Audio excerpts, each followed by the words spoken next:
Dimanche 12 février 2023, l'University of Phoenix Stadium, ou State Farm Stadium, a accueilli le Super Bowl LV.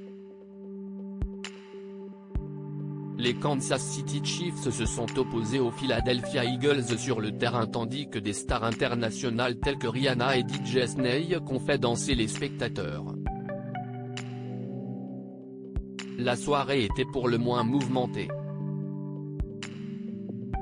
Dimanche 12 février 2023, l'University of Phoenix Stadium, ou State Farm Stadium, a accueilli le Super Bowl LV. Le match, opposant les Kansas City Chiefs aux Philadelphia Eagles, est venu clôturer la saison 2022 pour la NFL.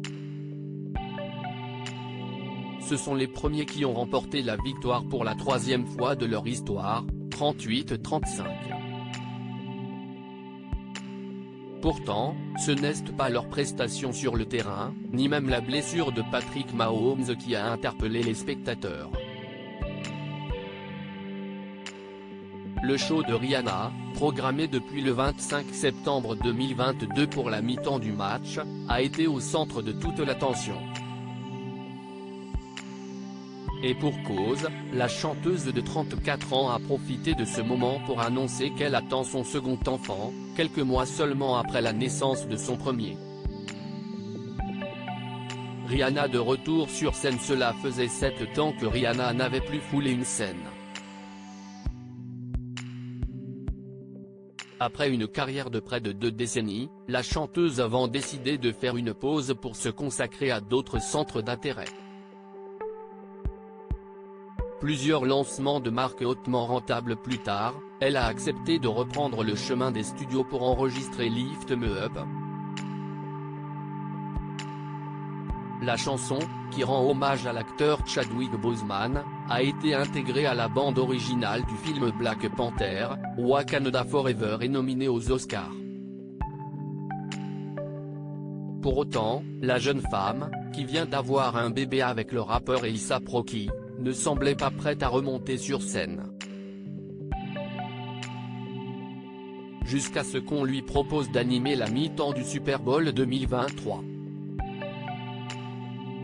Alors qu'elle boycottait la cérémonie depuis 2019, Rihanna a accepté de se livrer à l'exercice. En amont du match, elle avait déclaré à The Hollywood Reporter qu'elle s'était sentie stressée par la proposition.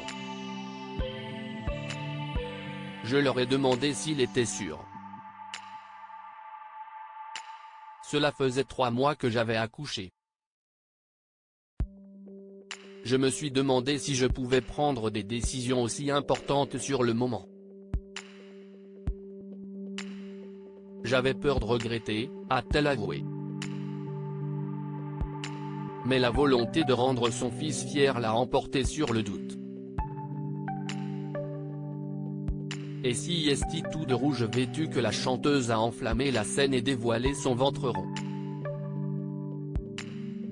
Rihanna, choisir les chansons était le plus gros challenge en 13 minutes, l'interprète de Rude Boy a offert au public du stade certains de ses plus grands tubes, parmi lesquels We Found Love, Where Have You Been, Diamonds, Bitch Better Have My Money, en version censurée, ou encore Work.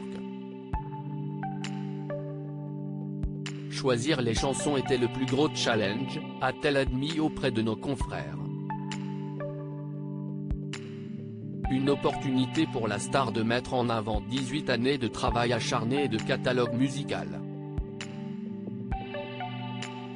Avant la performance de Rihanna, d'autres artistes ont également donné de la voix en amont du coup d'envoi du match.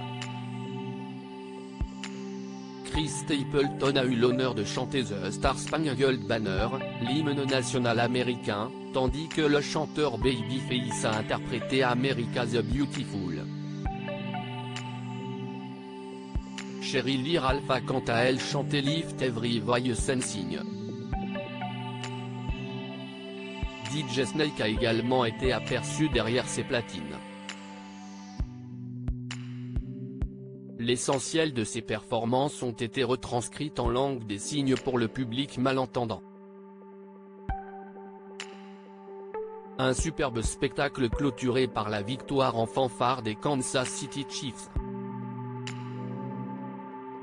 À lire aussi en plein Super Bowl, Rihanna révèle être enceinte pour la seconde fois, 9 mois après son accouchement.